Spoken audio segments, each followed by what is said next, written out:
Hello guys, it's me, Sugarflake, and today I'm bringing you a melee guide because a lot has changed since the AOC and there are still people who don't really know how it works, so I'm going to show you what gear to use and how to use the ability bar.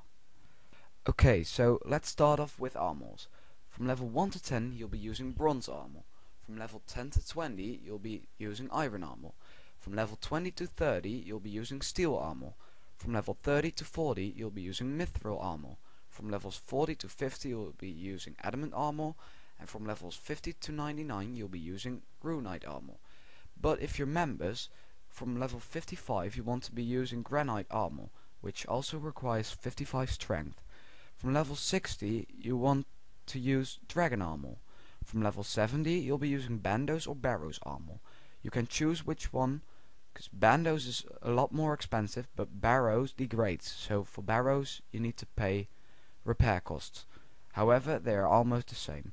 From level 80 you'll be using you can use Torvat, but this is not recommended because it costs really much money and almost nobody has that money to pay that. Now we're gonna have a look at weaponry.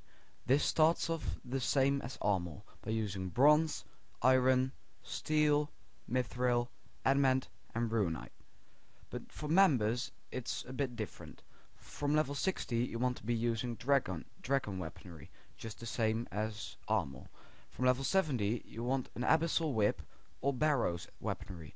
From 75 you want to use a Zamorakian spear. The Zamorakian spear is highly recommended because it's one of the best step weapons there is. It's really good for not only training but as well for bossing.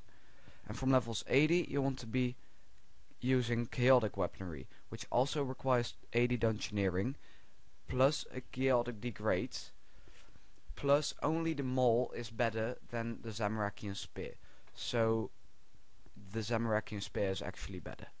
Now we're gonna have a look at the abilities. You have three types of abilities: a basic ability, threshold ability, and an ultimate ability. Just right to the abilities you can see how much adrenaline you need and how much adrenaline it gives you or drains. For some of the abilities you need a certain level in a certain combat skill. For some of them you need two-handed weapons, and for some of them you need dual wield weapons. However, not for every ability you need a certain weapon or level. You have special constitution and defensive abilities. The ones I recommend are Resonance, which requires 52 defense and a shield. It heals you while you are in combat. And Regenerate, which only requires 10 constitution and which heals you after combat. The last thing I want to talk about is alternative ways of training. In your EXP menu, in the combat menu, you can change the EXP you get. This way you can mage and still get defense EXP. This is almost the same as defensive casting before the EOC. However, now you can put it on defense and you only get defense EXP. This way, if you're already 99 mage, you can kill monsters with a weakness of magic really quickly and still get the EXP in defense. This was my melee guide. I hope you enjoyed and that it helped you.